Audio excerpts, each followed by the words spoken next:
Welcome to the Tough Decisions Network. This is our special Sunday edition called Survive and Thrive with Dennae. Your host, Dennae Handford, will dive deep into chapter-by-chapter discussions on specifically selected books to help you make better decisions as an entrepreneur. Visit toughdecisions.net to sign up for our free weekly entrepreneur email. Before we get started, let's hear from one of our sponsors. Have you ever thought about investing in real estate, but find yourself so busy that you don't have time for it? Do you have FOMO, which is the fear of missing out? At HandfordCapital.com, we help investors with passive real estate investments that project better returns than traditional investment vehicles such as the stock market. If you'd like to find out more about our passive real estate investments, visit HandfordCapital.com. That's HANDFORD capital.com. We will jump on a call with you to discuss your investment goals and to see if our investments are a good fit for you. This advertisement is not to be construed as an offer or recommendation to buy or sell a security. Visit HandfordCapital.com. Hello, and welcome to the Sunday edition of the Tough Decisions podcast. This is Dennae, and we're starting our new series of Sunday episodes here today, and we're going to, over the next several weeks, be discussing a book called How Children Succeed by Paul Tough. Now, just to kind of review, in case maybe this is one of your first episodes with us on Sunday, we started and took about 6 weeks and discussed some concepts from the book Leaders Eat Last by Simon Sinek. We also took several weeks, I think it was 4 or 5, to talk about some ideas from the book Thrive by Arianna Huffington. Then most recently, we just finished last week a book called Blink by Malcolm Gladwell. Very interesting study on how we think and how we make decisions and how we can be better thinkers and better decision makers. So today we're going to be starting a new book, and we're going to be talking about some concepts and some ideas from this book called How Children Succeed by Paul Tough. I'm going to kind of summarize it and maybe be a little bit counterintuitive here and sort of give you the conclusion, and then we'll talk and pick out some of the most important concepts behind that conclusion or that lead to that conclusion. In this book, Paul Tough examines the characteristics that are necessary for people to be successful. He focuses on children because that's what his purpose was in writing the book, was to help educators and parents and people of influence in general to know what kind of steps we could take to better equip our children to be successful. But I want us to kind of step back and look at it, how it can apply to us.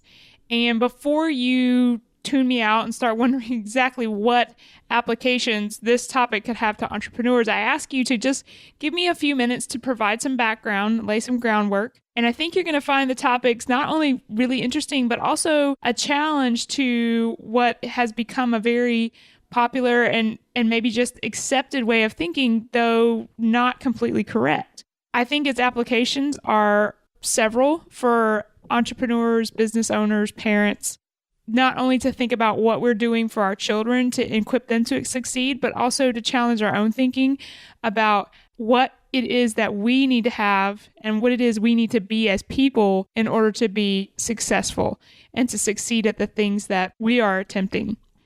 So I start with a question. What is it that you need, that I need, that our children need to be successful? If I asked that question and you could answer me, I would probably get a number of different answers, maybe as many as different people actually gave an answer. A lot of times we give lip service to things like, well, they need to be persevering, or, my children need to have a good work ethic, or they need to be responsible. And we give lip service to those things. But typically, these are not the things that we spend time and money developing in the traditional early intervention programs. Traditional early intervention programs focus almost entirely on cognitive development. And yet, there is a small but growing body of research that demonstrates that the role of cognitive ability or cognitive development in the success or failure of people is actually pretty small. In other words, it really doesn't matter how smart you are. Now, that is a generalization, and I do understand that, to be a medical researcher or to be a rocket scientist or, to be a biochemist, you have to have there's a certain minimal IQ of those sorts of people. I get that. But as a whole, to be successful in life, the role of IQ is very, very minimal. The skills that are a much better predictor of success or failure are what economists would call non-cognitive skills. Psychologists would call these personality traits, and the rest of us, we would look at these as character.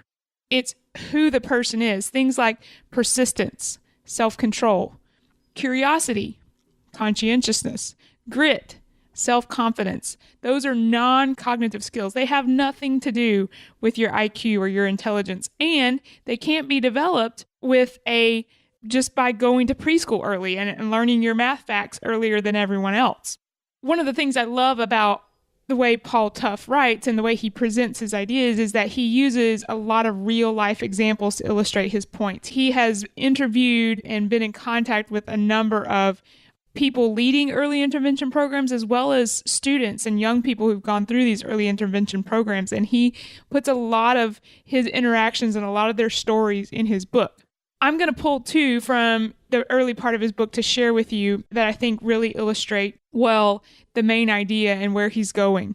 I want to first talk about the GED program, or the General Educational Development Program, which came into prominence in the late 1990s. It was seen as a way of assisting students who, for whatever reason, were not flourishing in the traditional school environment. So these would be your students who, once they became of age, they would typically just drop out of school. Either they weren't interested, or maybe they weren't passing. Maybe they needed to support their family, so they needed to be able to work more, and they weren't done with high school yet, so they would drop out.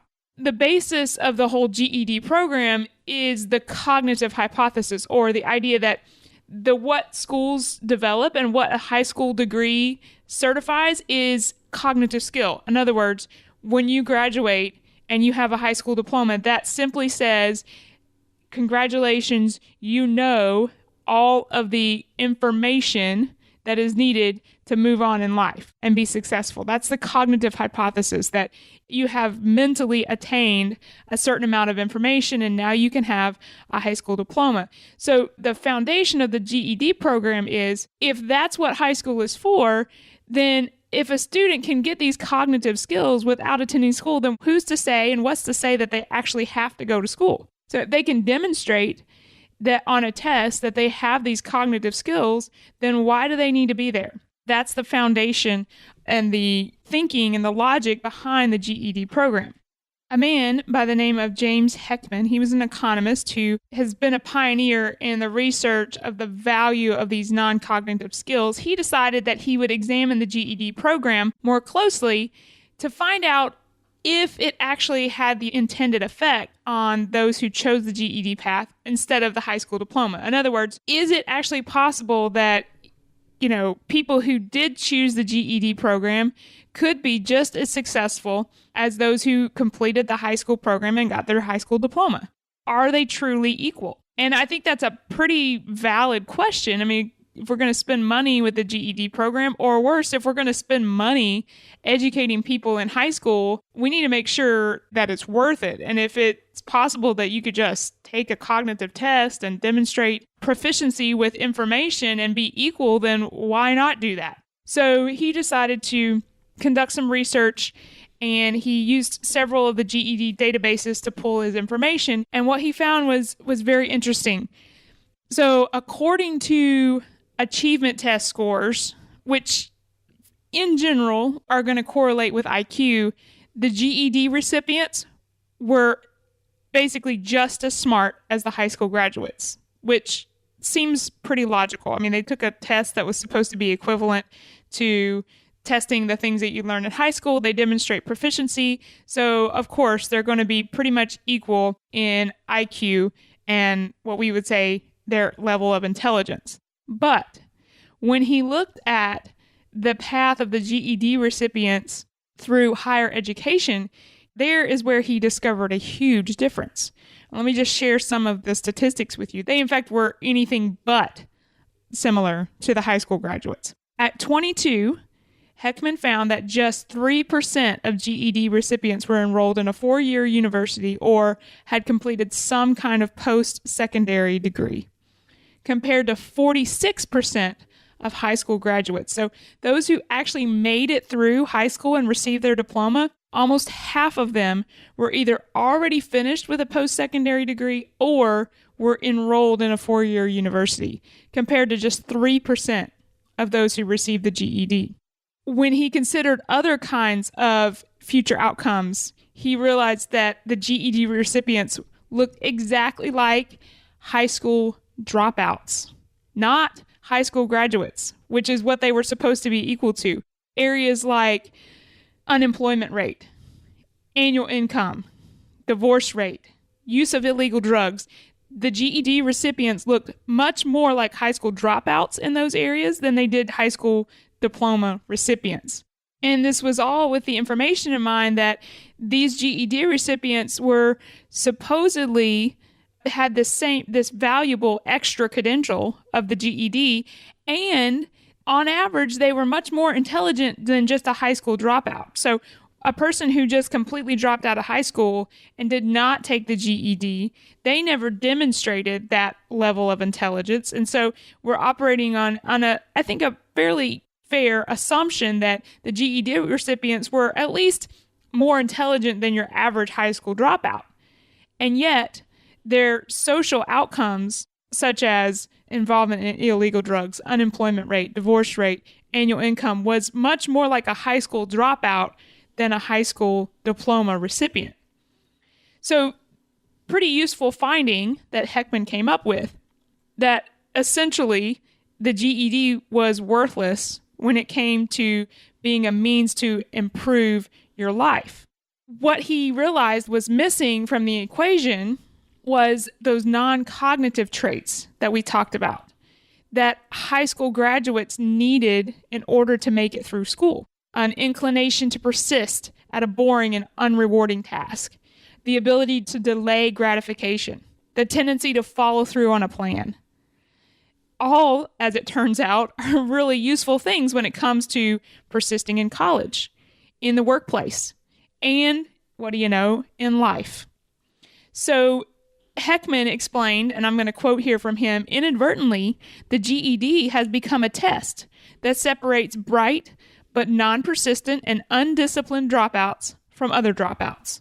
GED holders, he wrote, are, quote, wise guys who lack the ability to think ahead, persist in tasks, or to adapt to their environments. Now, it's not a great description. And again, I do realize that I am generalizing, and that's what research does. It pools information and separates into groups. So I know there are exceptions, but as a whole, the GED program was not a great way to indicate future success, because what happened was you had dropouts who they didn't want to persist. They couldn't delay gratification. They couldn't continue in a task that may not have, been the most interesting thing for them. And what do you know? Those are traits that we all need to be successful in a workplace, in college, and in life. And so the GED became a way to separate really smart dropouts from just regular dropouts. And what they found was it was much more important to have those non-cognitive skills than it was to just be able to check off and say that you knew or had cognitively gained a certain amount of information.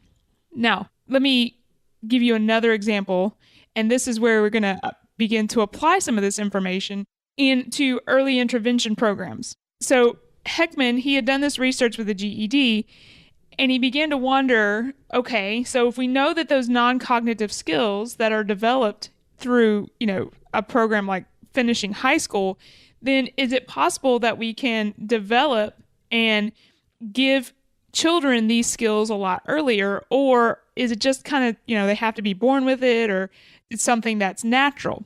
And what he did was look at a research project that had been done in Ypsilanti, Michigan, which is just west of Detroit. It was called the Perry Preschool Project. And the social researchers there, they recruited approximately 200 low-income, low IQ parents from the Black neighborhoods in Ypsilanti, and they were trying to sign up their 3- and 4-year-old kids for the Perry Preschool. And so they ended up with about 200 children. I think I said that wrong. They were recruiting parents and families, and they ended up with about 200 children, which they divided into a treatment group and a control group. And what they were really testing was the cognitive intervention, and remember the cognitive hypothesis that we talked about earlier, that, school is there to develop IQ and intelligence. And so they divided them into two groups. One received early intervention through the Perry Preschool, which was a 2-year program, and the other group was just basically left to fend for themselves. What they found was that the Perry Preschool, as far as the cognitive theory goes, was a massive failure, because those 3 and 4-year-olds, they scored better on IQ tests while they were in the school and for the first couple of years afterwards. But by about the 3rd grade, their IQ scores for both groups were exactly the same. So those 3 and 4-year-olds that went to school for 2 years, it was a big waste of time, right? As far as IQ goes. But what they realized is that something important had happened to them in preschool, because the group that went to school, the 3 and 4-year-olds, they were more successful. And they examined them. The subjects of the research are now approaching 40 years old. So they've been able to follow them for quite some time. And what they realized is that the group that went to school, they were more likely to graduate from high school. They were more likely to be employed at age 27. They were more likely to be earning more than $25,000 a year at age 40. They were less likely to ever have been arrested, and they were less likely to have spent time on welfare. So the treatment group was more successful, but the IQs of the group by the time they reached 3rd grade was exactly the same. So it was not IQ, and it was not any cognitive skills that they gained by going to preschool. So James Heckman, his curiosity was obviously piqued, and he wanted to know exactly what was going on. And so he delved into the research himself, and he spent about 3 years combing through all of the studies, all of the questionnaires, all of the observations, and everything that had been done. And what he found was a group of reports that had never actually been analyzed very closely. And it was reports on the groups when they reached elementary school, and it was ratings done by the teachers on their, quote, personal behavior and social development. So the teachers in their elementary school actually tracked these groups and observed them and made reports on them on these different non-cognitive skills. And what he found was that the group that had attended preschool actually scored much higher in social development and their personal behavior. Another term we'll look at later would be the executive functions. That group scored much higher than the non-treatment group. So while the Perry Preschool was a massive failure as far as cognitive development and cognitive early intervention goes, what it did show is that there can be some benefit to being in a program where character is developed. And that is Paul Tuff's entire premise. What makes someone successful? What makes someone fail? Why do some people thrive? Why do others seem completely lost for maybe even most of their life? And what can we as adults do to help steer and influence the children in our care so that they do have a good chance at being successful? We should be looking at ourselves and asking ourselves, are we the kind of an adult who is modeling these really important character traits to our children and to those in our charge so that they know what it takes to be successful? And not only do they know cognitively, but they've seen it demonstrated, and they've had the opportunity to demonstrate it themselves and work on these traits. Sometimes I think this means putting them in difficult situations and letting them work through it. That can be a hard thing to do as a parent. I've got pretty young children, so we're still in the process of learning how to do that. And thankfully, I haven't had to let them struggle through anything really, really difficult yet, but that's how they learn. So letting them experience those difficult situations and allowing that character to be built. I think it's also applicable as we hire employees. You know, that's something that we've been talking about on our Friday episodes is, what are you looking for in an employee? And again, there is a certain minimal amount of cognitive ability, intellectual ability that's needed, but that is not even the most important thing that you're looking for in an employee. We're looking for character, people that can work together with other people, that are responsible, they're conscientious in their work, they care about the details. They care about your patients or your customers or the people that you serve. Those are the kinds of employees that we're looking for. And they may or may not score the highest on an IQ test.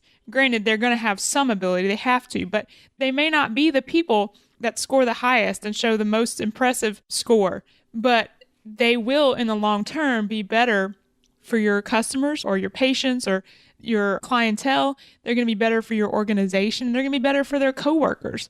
And so that's what we're looking for.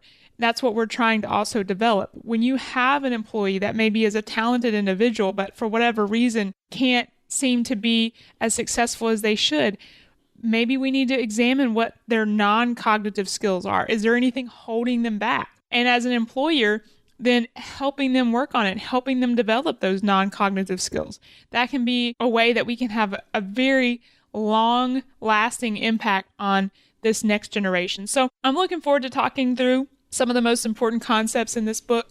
My thinking has already been challenged to make sure that I'm focusing on the right things with my children, but also in the emphasis and the priority that I put on those characteristics in my own life. And with employees, we have an impact on them as well. So I hope you'll join me next week as we continue to examine some of these concepts and how character is developed and the importance of character on the success of children and adults. Thank you for listening to the Tough Decisions Network.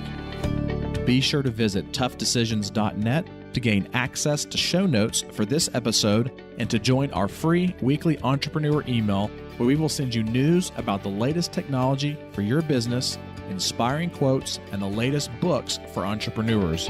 That's toughdecisions.net.